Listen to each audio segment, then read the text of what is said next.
Hello friends, मैं पूजा शर्मा स्वागत करती हूँ आपका पूजा शर्मा क्लासेस में। उम्मीद करती हूँ आप सब अच्छे होंगे और आपके माता पिता भी स्वस्थ होंगे। तो चलिए आज हम डिस्कस करेंगे मनोविज्ञान में अधिगम अक्षमता, जो आपके लिए परीक्षा की दृष्टि से मोस्ट इम्पोर्टेंट टॉपिक है।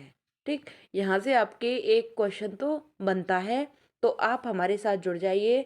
हम 2023 के लिए बेहतरीन रणनीति के साथ यूपी टेट की तैयारी को कंप्लीट करा रहे हैं। कुछ क्लासेस हमने कंप्लीट करा दी हैं, आपने अभी तक उन क्लासेस को नहीं देखा है तो आप उन्हें देखिए और अपने चैप्टर को मात्र एक वीडियो में बिल्कुल अच्छी तरह से कंप्लीट कीजिए। ठीक, और अपने हाथों से नोट्स बनाने हैं, आपको नोट्स बनाने हैं अपने हाथों से और उन्हीं नोट्स का आपको बार बार रिवीजन करना है, जिससे आपकी जो तैयारी है वह बहुत अच्छे तरीके से हो जाएगी। ठीक, और हम सिलेबस को लगभग आधे से ज़्यादा ख़त्म कर चुके हैं और थोड़ा बहुत रह गया है कुछ, तो उसे कंप्लीट करने के बाद में हम प्रैक्टिस लगाएंगे। ठीक, अभी से हम तैयारी कर रहे हैं क्योंकि आपको पता है भर्ती 4 साल में आएगी और आएगी, ये तो है क्योंकि चुनाव आएंगे 2024 में, तो उससे पहले तो भर्ती आनी है। तो इसलिए आपको यूपी टेट देने का मौका मिलेगा, तो आप यूपी टेट अच्छे से क्लियर कीजिए, तभी आप सुपर टेट में बैठ पाएंगे। अगर आपका यूपी टेट क्लियर नहीं होता है तो आप सुपर टेट में नहीं बैठ सकते। अभी से आप तैयारी करोगे तो आपको यह भी नहीं सोचना पड़ेगा कि सुपर टेट में यूपी टेट के मार्क्स ऐड होंगे या नहीं होंगे। ठीक, क्या होगा, एकेडमिक होगा, किस तरीके से होगा, तो आप अभी से लग जाइए। ठीक, चलिए स्टार्ट करते हैं अधिगम अक्षमता।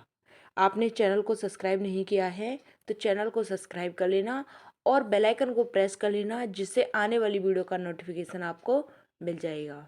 ठीक, आपके लिए एक थॉट है, मैं सुनाना चाहूँगी। जिंदगी का रास्ता बना बनाया नहीं मिलता, जिंदगी का रास्ता बना बनाया नहीं मिलता, स्वयं को बनाना पड़ता है। जिसने जैसा मार्ग बनाया उसे वैसी ही मंजिल मिल जाती है। तो आप भी अपनी ज़िंदगी का रास्ता खुद बनाइए और उस पर चलते चले जाइए और आपको एक ना एक दिन मंजिल मिल ही जाएगी। तो इसलिए आपको स्वयं ही करना पड़ेगा, कोई तीसरा या दूसरा आके नहीं करेगा। तो आप कीजिए अपनी पढ़ाई को अभी से। ठीक, आपके पास समय है तो आप पढ़ सकते हैं। ठीक, चलिए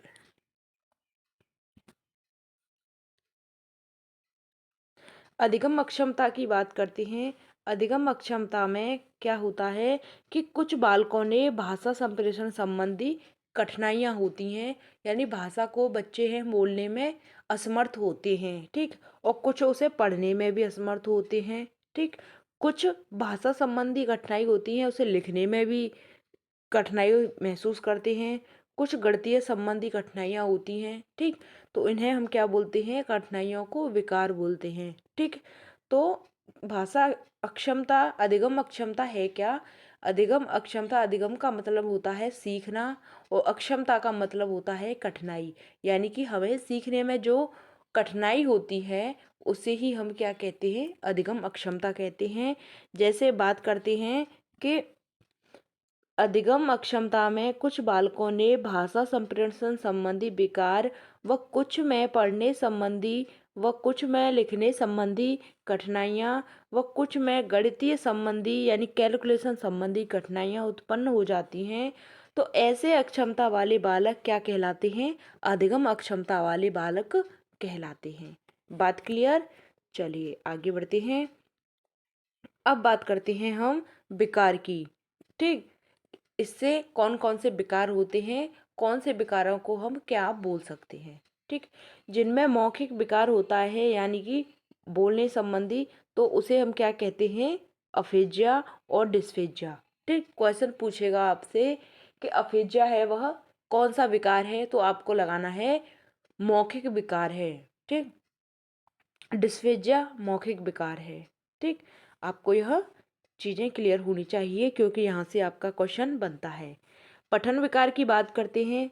पठन विकार का मतलब होता है लेक्सिया और डिसलेक्सिया। ठीक, पढ़ने संबंधी कठिनाई क्या होती है, लेक्सिया और डिसलेक्सिया। बात क्लियर?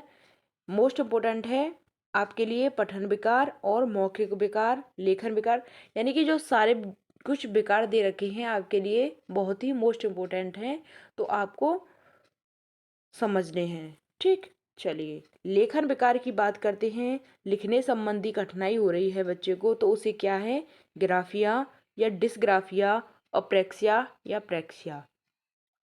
जहाँ पर ग्राफ आ जाता है तो वहीं क्या होता है, आपका क्या होता है, लेखन विकार, यानी कि लिखने संबंधी कठिनाइयाँ। ठीक, ग्राफिया, डिसग्राफिया, अप्रेक्सिया और प्रेक्सिया क्या है, लेखन विकार है। बात क्लियर, दोबारा समझो। मौखिक विकार संबंधी प्रॉब्लम है उसे हम क्या बोलते हैं, अफेजिया, और दूसरे को बोलते हैं डिफेजिया। ठीक, डिस्फेजिया, अफेजिया। बात क्लियर। अब पढ़ने संबंधी विकार होता है उसे बोलते हैं हम लेक्सिया, और दूसरे को बोलते हैं डिसलेक्सिया। बात क्लियर। अब बात करते हैं लेखन विकार की। लेखन विकार में ग्राफिया, डिसग्राफिया, अप्रेक्सिया और प्रेक्सिया आता है। बात क्लियर, चलिए आगे बढ़ते हैं। अब बात करते हैं गणितीय विकार की। मोस्ट इम्पोर्टेंट है, यानी कि कैलकुलेशन संबंधी विकार, कठिनाई। ठीक, क्या होती है उसे हम क्या बोलते हैं, डिसकैलकुलिया। ठीक, नाम से ही स्पष्ट हो रहा है कि कैलकुलेशन करने में कठिनाई हो रही है, तो उसे हम क्या बोलेंगे, डिसकैलकुलिया। बात क्लियर, चलिए अब बात करते हैं डिस्थीमिया की, यानी कि तनाव की गंभीर अवस्था। तनाव की गंभीर अवस्था उसे हम क्या बोलते हैं, डिस्थीमिया। बात क्लियर, चलिए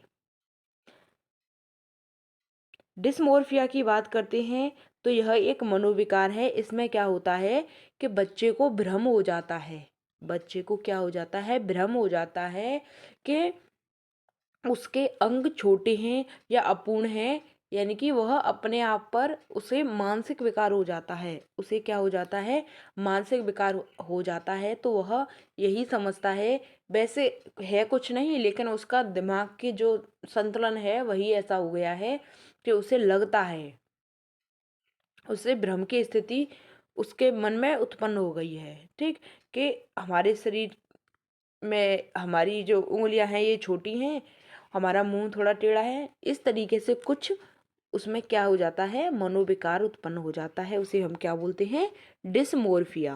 बात क्लियर, दोबारा समझिए। गणितीय संबंधी विकार होता है डिस्कैलकुलिया, डिस्थीमिया क्या होता है, तनाव की गंभीर अवस्था, क्या होता है, तनाव की गंभीर अवस्था। डिसमोर्फिया की बात करते हैं तो यह मनोविकार है, इसमें क्या हो जाता है, बच्चे को भ्रम हो जाता है कि उसके अंग छोटे व अपूर्ण हैं, तो उसे क्या हो जाता है, मानसिक विकार हो जाता है। चलिए फास्ट दोबारा से समझते हैं। अधिगम अक्षमता क्या होती है कि कुछ बच्चों में क्या होता है, भाषा संप्रेषण संबंधी कठिनाइयाँ हो जाती हैं, और कुछ में पढ़ने संबंधी, कुछ में लिखने संबंधी, और कुछ में क्या हो जाता है, कैलकुलेशन संबंधी कठिनाइयाँ हो जाती हैं। उसी को हम क्या बोलते हैं, अधिगम अक्षमता। ठीक, यानी कि सीखने में बच्चा है वह असमर्थ रहता है। ठीक, सीखने में, बोलने में। ठीक, चलिए विकार की बात करती हैं। जैसे मौखिक विकार में आता है, मौखिक विकार होता है उसे तो हम क्या बोलते हैं, अफेजिया और डिस्फेजिया। पठन विकार की बात करते हैं तो लेक्सिया और डिसलेक्सिया।